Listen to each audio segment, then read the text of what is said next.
Where's that GT500? Where is it? It must be hiding. Oh, there's the Mustang. Pew, pew, pew. Pew, pew, pew, pew, pew, pew.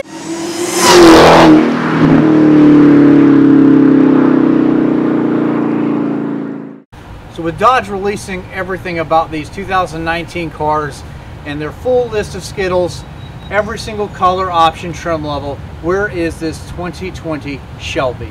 What is the delay? What are my thoughts? Coming up. All right, again, welcome back to the channel, guys. Hope you enjoyed that intro. So we're going to talk a little bit about where is this new GT500? What are the delays? What do we know? All of it.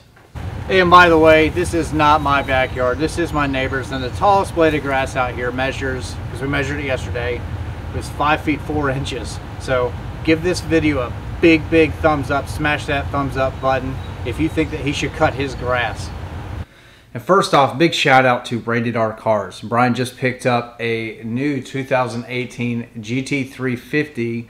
So big things. Go follow him on YouTube. Definitely go do that. And follow him on Instagram and all of those other platforms as well. Awesome guy, awesome channel. I foresee very big things for his channel.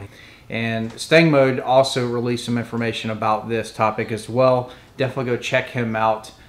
Super awesome guy. All right, jumping into the video. So you guys have all seen these signs that I have.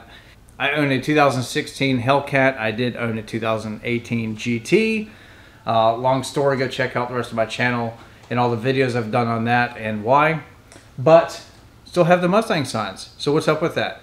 Well, I'm a big fan. And overall, the goals for this channel within the next year or two is to probably keep this car and then pick up another Mustang. Will it be a GT500? Well, I don't know, because there's no information really about that that's released yet. So we know a few things here and there. We've all seen the spy shots, and we've all seen the rolling footage.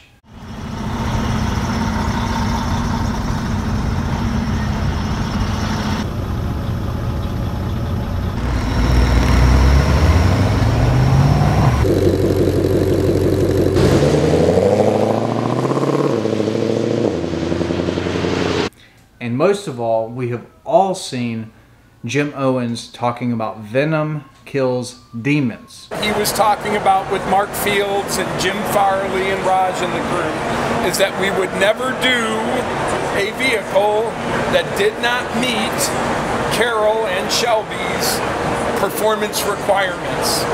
And I will tell you, because I'm not allowed to ride in them yet, but I know a lot of the guys in the garage, I've ridden in one. It will definitely meet those requirements. And I sent a note to one of our PR people about that car that said, venom kills demons. Now, he did get in trouble for saying that, and that's pretty much a marketing thing, I would guess. But, you know, that is a huge statement, and this is not new news. But what does all that mean? Especially since we don't know a whole lot yet. So what do we know? Well, we do know that this new Shelby is being developed in the same area, the same production line, assembly area as the Ford GT.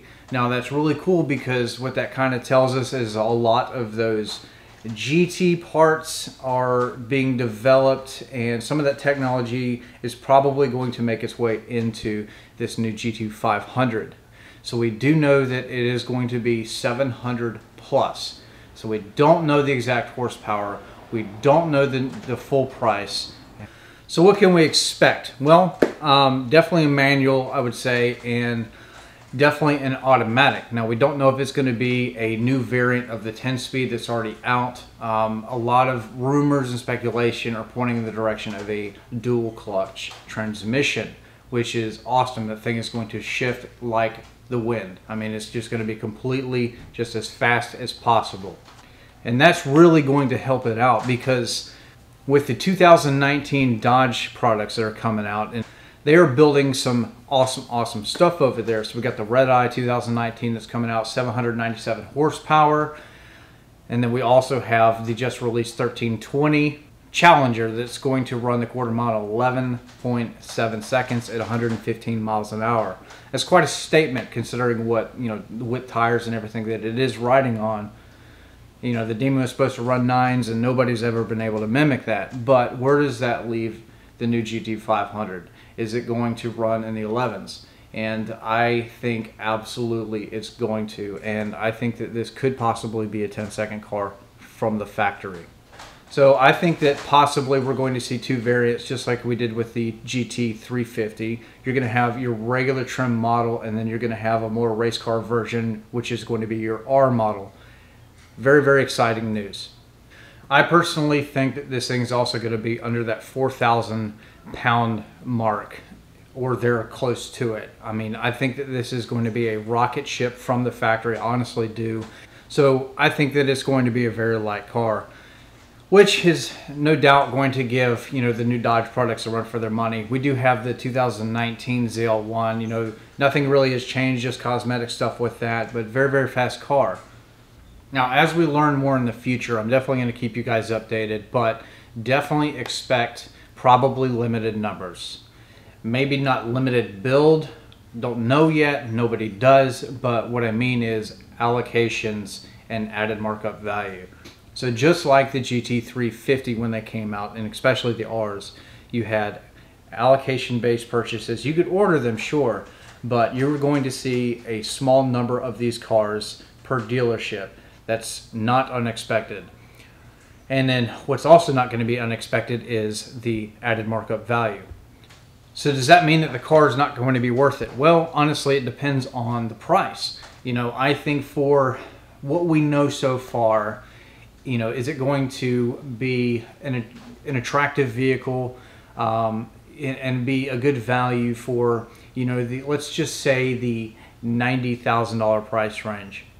Yeah, I think that it will be, but if it comes close to $100,000 or higher, I don't know. You know, at the end of the day, it's still a Mustang. It's still going to take a hit just like anything else. The only good thing about that is that it's a specialty car. So definitely I would like to see a dual clutch. I'd like to see high north of 700 horsepower.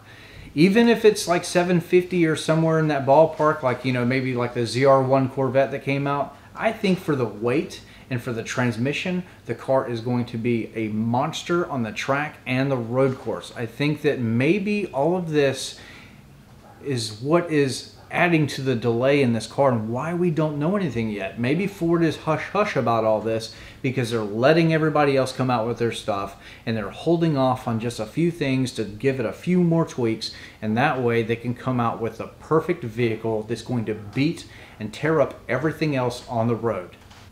Now, I love Ford and I love Dodge and I also love Chevrolet. You guys know that.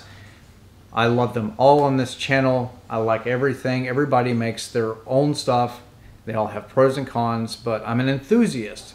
And I know you guys are enthusiasts as well, so we can appreciate all things. But I'm telling you, I think that this new 500 is going to be a monster. But definitely not a bad thing. So we are living the horsepower days. You know, and it kind of makes you think, like, where is this all going to end? You know, in 5 years, are we going to see 1,000+ horsepower cars off the showroom floor?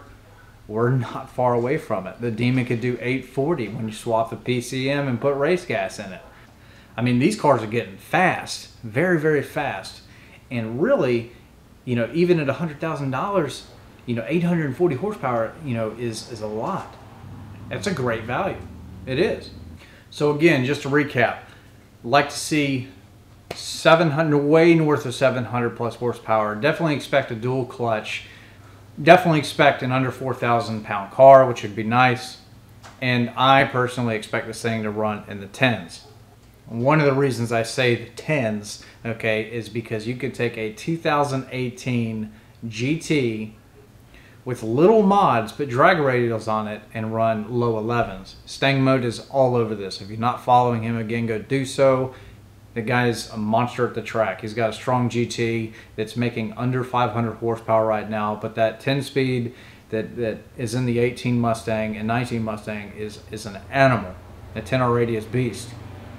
and still definitely think that there's a delay because me personally, I think that they're just trying to continue to wrap things up, let everybody else come out with their stuff, and then they're going to release, you know, all of the specs that we want to know about this car. And I think that it's going to be soon. It's got to be soon, sooner than later. So let me know in the comments, what do you expect from the new Shelby GT500? What kind of specs do you think it's going to have? Do you think it's going to be under 4,000 pounds? What kind of horsepower do you think it's going to push? What do you think it's going to run in the quarter mile? And what do you think it's going to run on a road course? Because I tell you, on a road course as well, if it beat the ZL1 1LE, if it gets anywhere close to that time, it's going to be just catastrophically awesome. I mean, that car is wicked on the track. All right, so hey, if you like this kind of content, definitely give this video a thumbs up, give me a follow, and hit the subscribe button down below for sure. So with all the 2019 GT5, so with all the 19, where's that? Oh, it's hot.